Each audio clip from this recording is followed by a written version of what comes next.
Are you good just to get started then? Perfect. Right, okay. So I'm just going to talk to you about what this session will cover. So it's going to cover the transitional provisions order and when leases transition into the LBTT regime.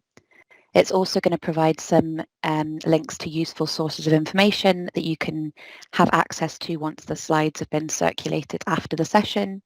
And also it's going to provide an opportunity for you to ask questions on the topic at the end, which Nathan's already mentioned. Just to say, during the Q&A, we're not going to be able to discuss specific cases.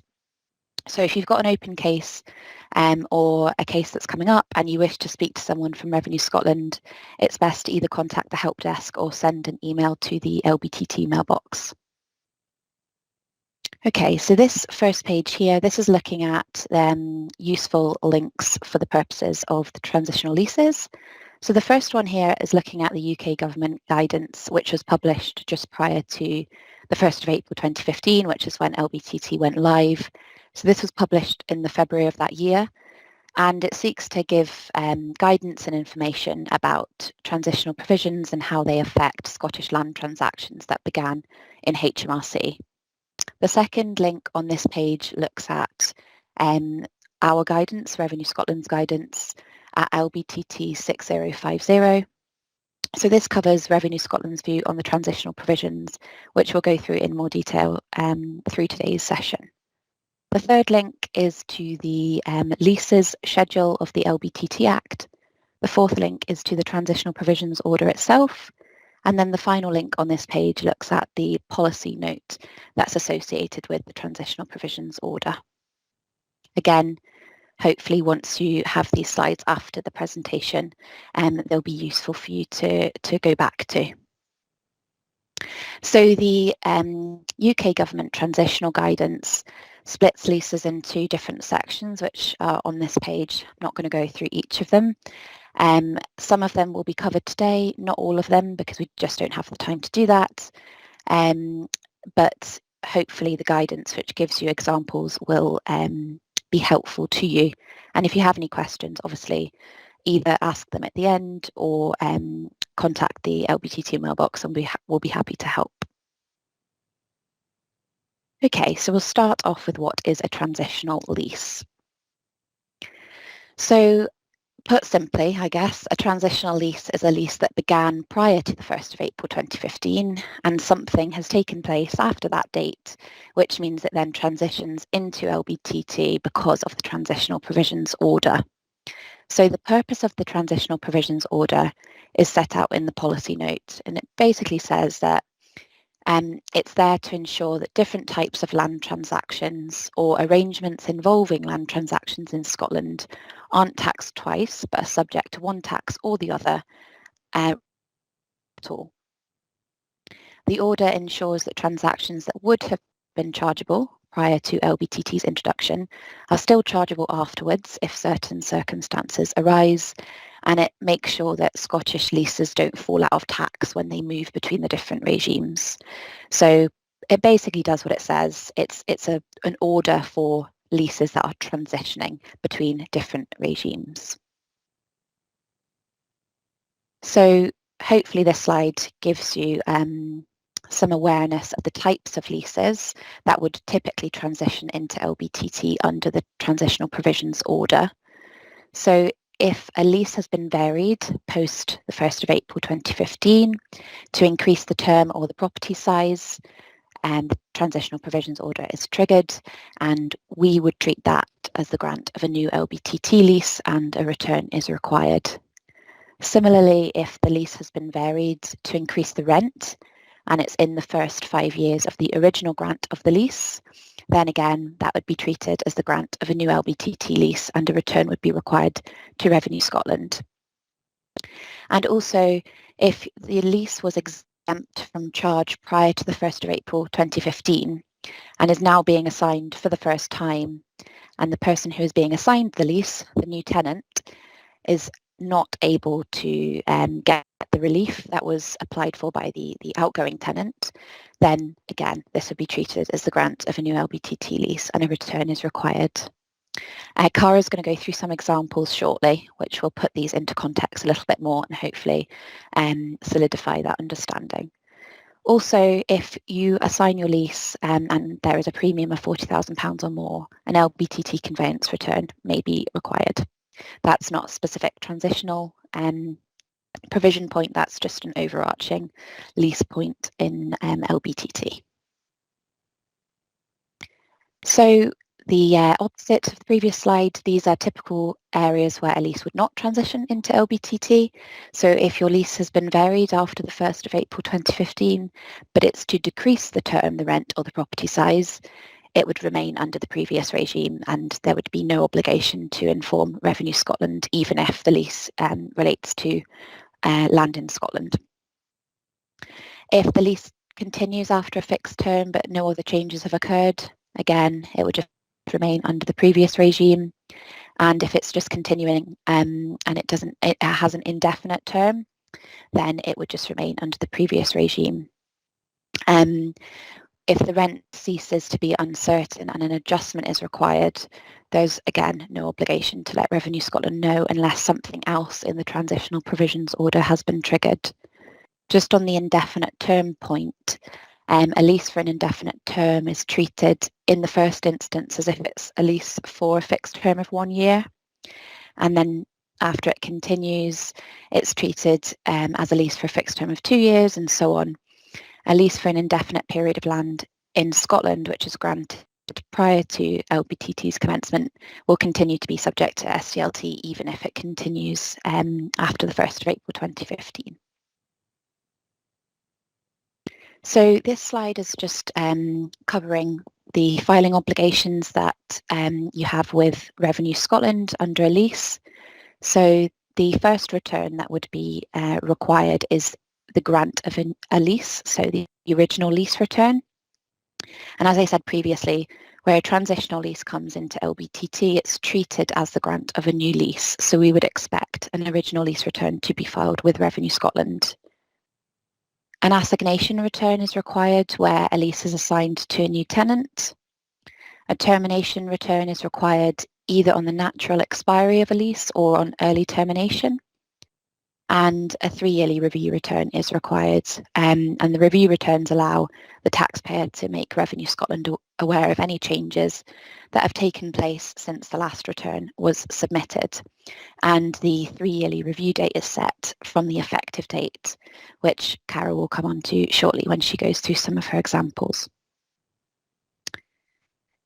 So this table here, this is taken from the UK government guidance that I spoke about earlier, and it hopefully provides a useful sort of summary of what might happen at different times to your lease and whether or not the tax charge is to HMRC or to Revenue Scotland, essentially. So I've highlighted there where LBTT would be due on settlement. There's various lines where this could happen, but just to state, so for example, where you've got conclusion of missives and substantial performance prior to LBTT and then settlement thereafter, the LBTT charge on settlement following the substantial performance will only apply to the extent that the amount of tax chargeable is greater than the amount of tax that was charged under SDLT. So of course, we're not seeking to double tax there. It's just on the increased element. Again, hopefully this will be made clearer when we go through some examples later on. And I think, well, I hope that this slide will be useful to you once the slides have been shared afterwards to go back to. So just to cover quickly, we're not going to labour this point at all, but in relation to stamp duty leases. So it's Revenue Scotland's view that stamp duty leases fall within the transitional provisions order, and this is provided for in our guidance and also in our technical bulletin, one which can be found on our website. Put simply, Revenue Scotland's view is that the wording at Articles 12 and 13 of the transitional provisions order, which are where a variation has taken place, state that the rules apply to leases which the provisions of Schedule 17A to the Finance Act 2003 apply, which in our view includes leases granted prior to the introduction of SDLT. Now I'm going to talk to you a little bit more about Articles 12 and 13 before I pass across to Cara to go through some live examples. So Article 12 looks at the variation of a lease, and this applies where the lease is varied after the commencement date of the 1st of April 2015 to increase the amount of rent within the first 5 years of the grant of the original lease. We therefore don't expect any leases to be falling into Article 12 from 2020 because of the time periods that need to be involved. And Article 13 is the extension of a lease. So where you have a lease that was granted prior to the 1st of April 2015 and it's subsequently varied to extend either the term or the premises let under the lease, then this would be treated as the grant of a new lease for LBTT purposes. So some general principles, I've covered this slightly already, but where Schedule 17A applies, or would have applied before the 1st of April 2015, but can no longer apply because SDLT was disapplied from the 1st of April 2015 when LBTT came into existence, then LBTT applies in its stead. And the new lease is treated as an acquisition of a new chargeable interest. So all of the rules that follow from the creation of a new LBTT lease would be in point. So when you're submitting a return, it would be as if you're submitting a return for the grant of a new LBTT lease, and things like the availability of the nil rate band, etc., would be available to you. And some more general principles here before I pass across. So we've got the subject matter of the lease. Again, these principles will hopefully be instilled when Cara goes through the examples, but the subject matter of the lease will be looking at the relevant part of the lease to LBTT specifically. So it's the part of the varied lease contract that is treated as a new lease for LBTT. So this will be the part relating to the variation or the extension of the lease itself. Anything prior to that will be looking at the subject matter of the lease under SDLT or stamp duty. So the effective date is typically the date of signature of the variation in accordance with Section 63 and 64 of the LBTT Act, which cover the meaning of effective date and the meaning of completion. And the rent, I touched on this earlier, the rent will only be the LBTT will only be liable on the additional rent which results from the variation or extension because the rent applicable under the original lease will already have been subject to SDLT, and we're of course not seeking to charge tax twice on these. In relation to the term, so the term of the new lease is the period in which possession of the property or rent in relation to the new terms can be linked under LBTT. You'll see there's a common theme here. Everything that's happened under the original lease contract is in relation to what's happened under HMRC, so typically under the SDLT lease. When you have the variation, the term of the new lease is looking at possession under the new terms, under the terms that can be linked to the LBTT lease. And the relevant date is usually the effective date as per our guidance at LBTT 6002.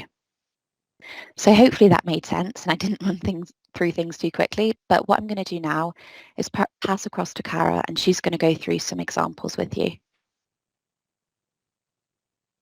Thanks, Molly. Hi everyone, I'm Cara. I'm now going to take us through some worked examples to highlight the position that Molly's already highlighted. So the first example covers variation of a lease under Article 12 of the Transitional Provisions Order. So in this case, we have a 15-year lease with an annual rent of £50,000. The lease was executed on the 1st of September 2014. This was prior to the introduction of LBTT, and so an SDLT return was submitted and tax paid to HMRC. So the minute of variation was executed on the 1st of September 2015 to increase the rent from £50,000 to £75,000 per annum from the date of the execution of the minute. The rent increase is not pursuant to a rent review clause in the original lease. So under paragraph 13, subsection 1 of Schedule 17A of the Finance Act 2003, the SDLT rules, an increase in rent within the first 5 years of the grant of a lease is treated as a new lease. Therefore, under Article 12 of the Transitional Provisions Order, the increase in rent would be treated as the grant of a new lease for LBTT purposes. The effective date is the 1st of September 2015, as this is the date when the minute of variation was executed. An LBTT return is required 30 days from the effective date, giving us a filing date of the 1st of October 2015. The effective date is used to determine when a 3-year lease return will be due, so this will be every third anniversary of the effective date. Therefore, the third anniversary in this instance is the 1st of September 2018. 30 days from then takes us to a filing date of the 1st of October 2018. Therefore, the 3-year lease review return must be submitted by then. The chargeable consideration will be all the additional rent payable in the remaining years of the lease as a result of the rent increase. The rent has been increased from £50,000 to £75,000. The NPV is calculated using this additional £25,000 payable in each of the 14 remaining years of the lease. The NPV is therefore calculated at £273,013, 1 pence. The total tax chargeable using the rates and bands for leases gives us a value of £1,230. The term of the deemed new lease would be the term over which the rent has increased. The minute of variation was executed on the 1st of September 2015 for the remaining 14 years. So the term is from the 1st of September 2015 to the 31st of August 2029. It's important to note that the variation is treated as grant of a new lease for LBTT purposes and not treated as a variation of an existing lease.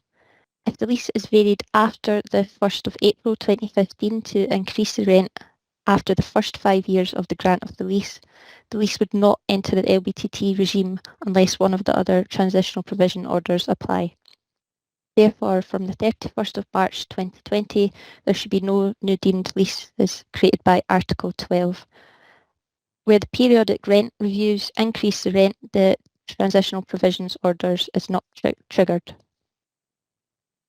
If subsequent rent increases apply to the extended period, for LBTT purposes, the full rent is taken into account. The 3-year lease review return will take into account any rent increase in this period. So to summarise, the subject matter of the lease is only the part of the lease that relates to the rent increase. The effective date will be the date the minute of variation was executed. So in this example, it's the 1st of September 2015. The chargeable consideration for LBTT will only be the additional rent payable under the term of the lease as a result of the variation. The rent will therefore be the additional £25,000 payable for each of the 14 remaining years of the lease.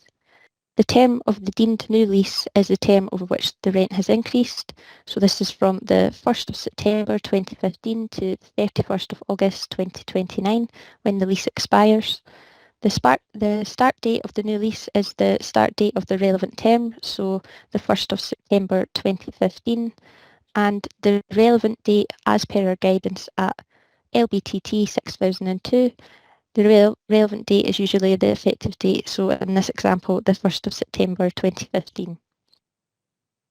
So our second example covers the extension of a lease under Article 13 of the Transitional Provisions Order. So in this case, we have a 10-year lease with an annual rent of £100,000. It was executed on the 1st of August 2013. Again, it was pre the introduction of LBTT, so an SDLT return was submitted and tax paid to HMRC. The minute of variation was executed on the 1st of August 2015 to extend the term of the lease for 5 more years. Under Article 13 of the Transitional Provisions Order, we would treat the grant of the new lease as a new lease for LBTT purposes. The lease was for 10 years, so with an additional 5 years, the lease now ends on the 31st of July 2028. It's important to note Article 13 also applies where extension to premises are executed. The minute of variation was executed on the 1st of August 2015, so this will be the effective date. The filing date would therefore be the 31st of August 2015, when the return must be submitted by. A 3-year lease review return is due on every third anniversary of the effective date, so therefore it would be due on the 31st of August 2018. A further 3-year lease returns are due every 3 years, so August 2021, August 2024 and August 2027. A termination return would then be due when the lease expires on the 31st of July 2028. No termination return is required at the end of the original SDLT lease. Under LBTT rules, a termination return is only required on expiry of the LBTT lease. The NPV is calculated using the £100,000 payable in each of the 5 extended years. Therefore, the NPV is calculated at £451,505.24. The effective date of the lease is the 1st of August 2015, but the start date of the lease is not until the 1st of August 2023 when the SDLT lease is concluded. The total tax chargeable using the rates and bands for leases at the effective date would give us a value of £3,015. Therefore, on the return, the term of the lease should be the 1st of August 2023 to the 31st of July 2028, and you would enter £100,000 for each year for 5 years. You wouldn't put the start date as the effective date, and you wouldn't enter zeros into the return. So here's an example of what it would look like on our lease transactions calculator, which is available on our website. So here we can see we have an effective date of the 1st of August 2015, and again the lease start date would be when the SDLT lease concludes, so it would be the 1st of August 2023. Where a lease is varied by extension to its term, for the purposes of the new LBTT lease, the term is the period by which the lease contract has been extended. So the new lease would start when the original SDLT term ends. So to summarise this example, the subject matter of the lease is only the part of the lease related to the extension. It only covers the 5 additional years added on to the already existing SDLT lease. The effective date will be the date the minute of variation was executed, so in this example, the 1st of August 2015. The chargeable consideration for LBTT will only be the additional rent payable under the term of the lease, resulting from the extension. The term of the lease is the 5-year extension, so from the 1st of August 2023 to the 31st of July 2028. As per our guidance at LBTT 6002, the relevant date is usually the effective date, so in this example it would be the 1st of August 2015. So we'll now look at when Articles 12 and 13 both apply. If the rent is varied within the first 5 years of the lease and a minute of variation also extends the lease, this is likely to give rise to 2 deemed leases under the Transitional Provisions Order. Under LBTT Scotland Act 2003, paragraph 23, Schedule 19, the successive linked lease provisions would apply to the 2 leases. Therefore, the 2 new leases are treated as the grant of a single lease at the time of the grant of the first deemed lease. This would be for a term equal to the aggregate of the terms of both leases and in consideration of the rent payable under both leases. The last example covers an instance where both Articles 12 and 13 apply. So in this case, we have a 10-year lease with an annual rent of £100,000. It was executed on the 1st of May 2012. An SDLT return was submitted and tax paid to HMRC, as again this was pre the introduction of LBTT. The minute of variation was executed on the 1st of May 2015 to extend the lease 10 more years and increase annual rent from the effective date by £20,000. Under Articles 12 and 13 of the Transitional Provisions Order, each variation would be treated as the grant of a new lease for LBTT purposes. LBTT leases are part of a single arrangement, therefore they would be treated as successive linked leases. So for the purposes of LBTT, they're treated as a single lease. The minute of variation was executed on the 1st of May 2015, so this will be the effective date. The filing date would be the 31st of May 2015 when the return is due. As the effective date of the transaction is the 1st of May 2015, the third anniversary of the effective date would take us to the 1st of May 2018. Therefore, the filing date for the 3-year lease review return would be 31st of May 2018. The term of the deemed new lease over which the rent has increased would be the 1st of May 2015 to the 30th of April 2032 due to the 10-year extension. The chargeable consideration will be the increased rent during the term of the LBTT lease, so that is £20,000 per annum from May 2015 to April 2022 and £120,000 from May 2022 to April 2032. The NPV would be calculated from the 7 years annual rent of £20,000 and 10 years annual rent payable of £120,000. Therefore, the NPV would be calculated at £906,704 and the total tax chargeable using the rates and bands for leases would give us a value of £7,567. So to summarise this example, the subject matter of the lease is the part of the lease related to the extension and the variation. It covers the 10 additional years added on to the lease and the immediate increase to the rent. The effective date will be the date the minute of variation is executed. So in this example, it would be the 1st of May 2015.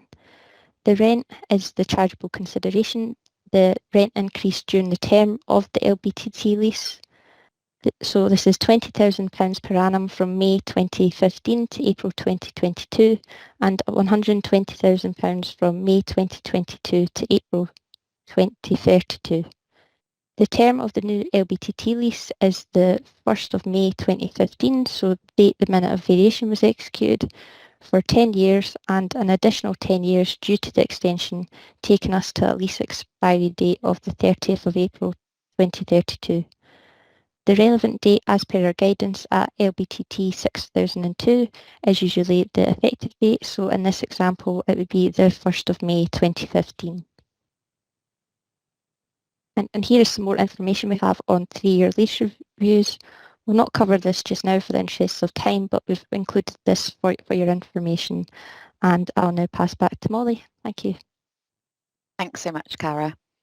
The next slide is very similar. We're just keeping it in for the purposes of you having the slides after the presentation, but we're not going to go through it in any great depth just now because Cara's just gone through the NPV calculation and looking at the rent payable over the term of the lease and what the term of the lease actually is for a transitional lease. So again, if you have any questions following reading these slides, please just get in contact with us. I thought it would be useful just to add in a slide on tacit relocation. So this is something that we are reviewing internally in Revenue Scotland. We're looking at leases that started under both stamp duty and stamp duty land tax and have continued on tacit relocation and how these interact with the LBTT regime. So once we've come to an agreed internal view on this, we will be updating our guidance. What I'm going to do now is just really quickly cover Articles 10 and 11, which are the other parts of the transitional provisions order that come up most frequently in the context of leases. I'm not going to go through them in any great depth because I'm aware that we've been talking for quite some time and this topic can be quite dry. So I'll just quickly run through them for you. So Article 11 relates to the assignation of an exempt lease. I spoke about this one earlier on when we had the flowchart. So Article 11 applies where you have a lease that's been granted prior to the introduction of LBTT, and at that time it was exempt from charge because a certain provision or relief applied, which I'll come on to on the following slide.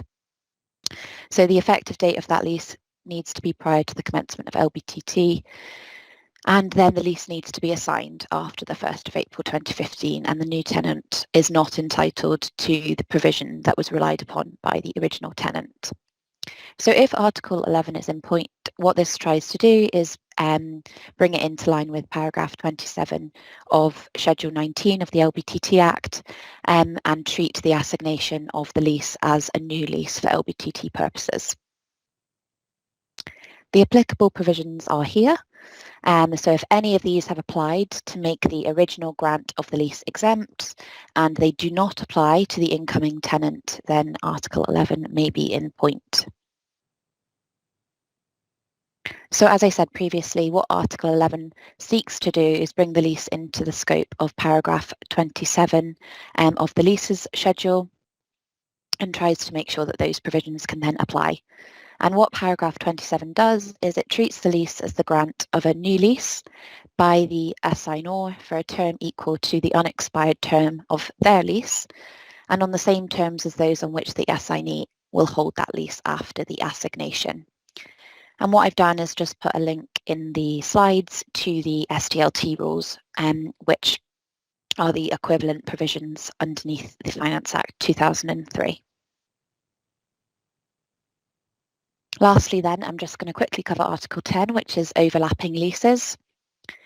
So Article 10 applies where you have a lease, which we're going to call the old lease, and that has been granted prior to the 1st of April 2015. And one of the following things has taken place. So either Party A renounces their existing lease to Party B, and in consideration of that renunciation, Party B then grants the lease to Party A of the same or substantially the same premises. Or on termination of a lease, a head lease, a subtenant is granted a lease of the same or substantially the same premises as the tenant's old lease in pursuance of a contractual entitlement arising in the event of the head lease being terminated. And the final thing, a person who has guaranteed the obligations of a tenant under a lease that has been terminated is granted a lease of the same or substantially the same premises in pursuance of the guarantee. So you can see there's obviously some similarities between the three events that could take place for Article 10 to be triggered. And what Article 10 does is, if it's in point, it ensures that the discount in respect of overlapping leases is aligned with paragraph 24, so that paragraph can then apply even if the lease was granted prior to the 1st of April 2015. So as I touched on, Article 10 allows you to arrive at the rent payable under the new lease. The overlap period is the period between the date of the grant of the new lease and what would have been the end of the term of the old lease if it hadn't been terminated. And the rent payable under the new lease is treated as reduced by the amount of the rent that would have been payable in respect of that period under the old lease, but it cannot be a negative amount. And on the previous slide, the part in brackets up here is really important. So the rent must have been taken into account for calculating SDLT for this to apply. So you take into account the actual rent during that period, even if that might have been different from what was originally agreed. And therefore the rent paid during this overlap period is treated as paid under the old lease and not the new lease. So under the transitional rules, the rent that would have been payable under the old lease is taken into account in determining the tax chargeable. So hopefully that makes sense. Just before I pass across to Nathan for the Q&A, I apologise if this topic is incredibly dry. We've done our best to try to make it as easy as possible to follow and understand. But as I said before, if you've got any questions, please don't hesitate to ask or contact Revenue Scotland after this webinar. If you ask any questions as part of the Q&A that we can't answer, of course, we'll take your details away and come back to you afterwards.